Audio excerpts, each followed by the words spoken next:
I'd have tossed those folks out in a heartbeat. Today, as we celebrate the 27th Sunday in Ordinary Time, we need to call to mind that all good things in life come from God. However, oftentimes, people get angry at God and ask why He allows bad things to happen. However, some people are humble enough and honest enough to ask themselves much more important questions.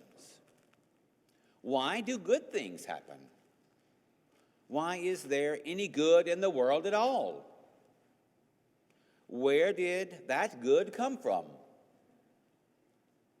Indeed, we should think more about the answers to these questions than the ones before.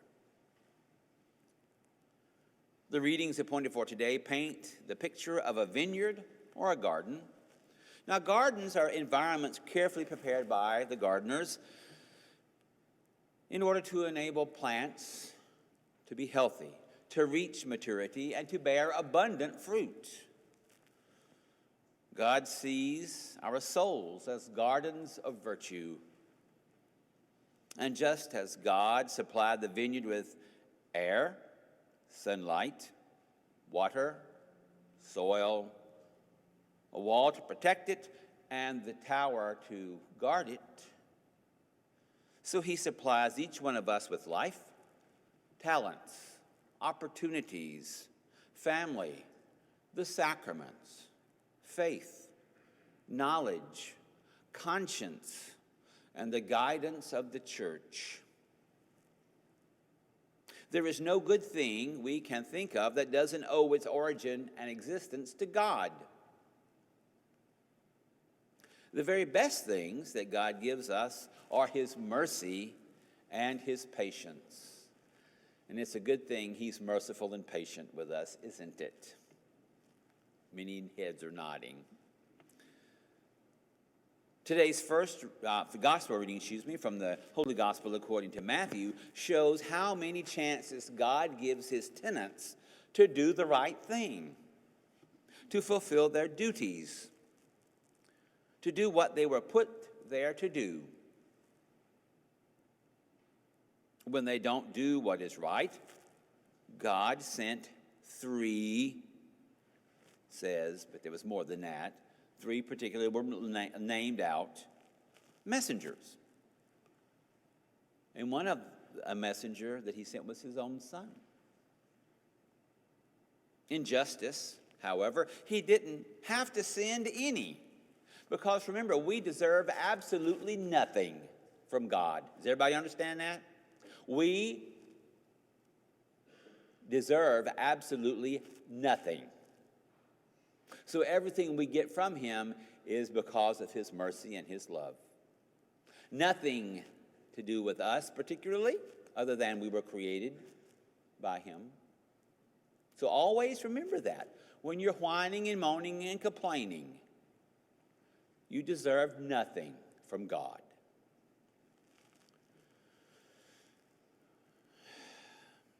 But He was patient with those.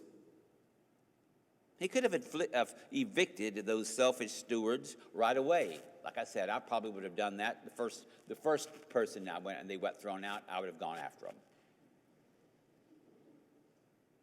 But He was patient with them, just as He is patient with our sin and selfishness.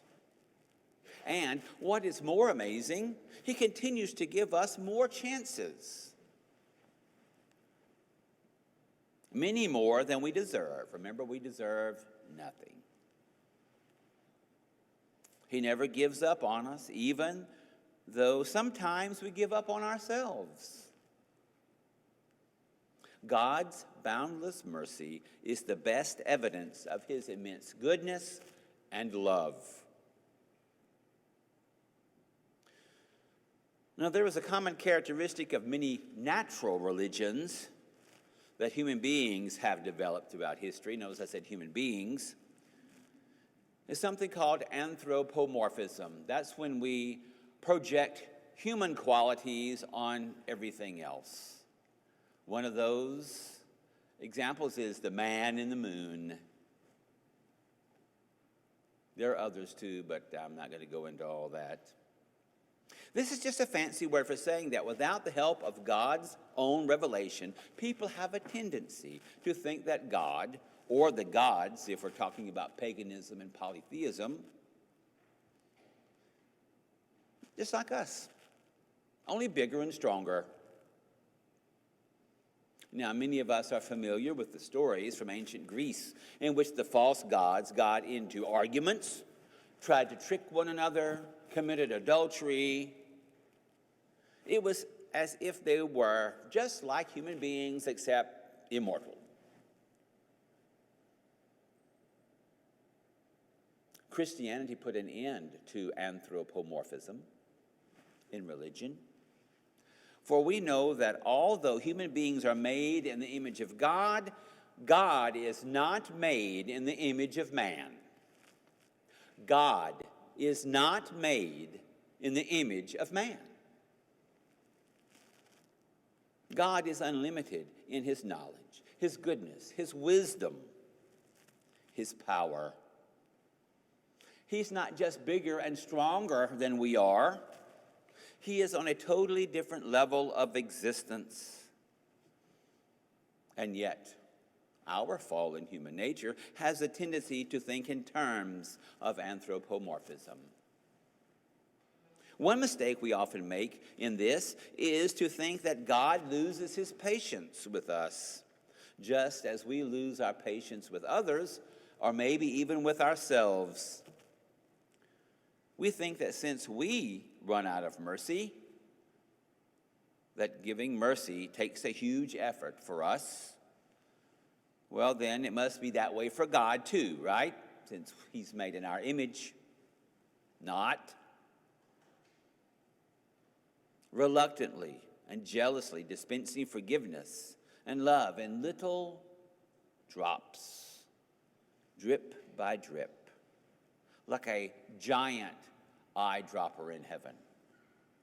Teeny tiny drops, given reluctantly. The only thing that we need to realize is that God's mercy is more like a waterfall, a rushing mountain river, or an ever-flowing fountain. The only thing that will make us die of thirst for that is our self-centered refusal to drink from the fountain. So, as we continue our commemoration of what our merciful and loving God has done and continues to do for us, we should pray that the grace we will receive from this holy sacrifice will allow us always to keep in mind the fact that God's mercy and goodness is always ready to come into our lives. Always. And we just have to do one small thing. We have to open the door. That's it. And it will come flooding in. So when you open that door, hang on, because his love will overwhelm you.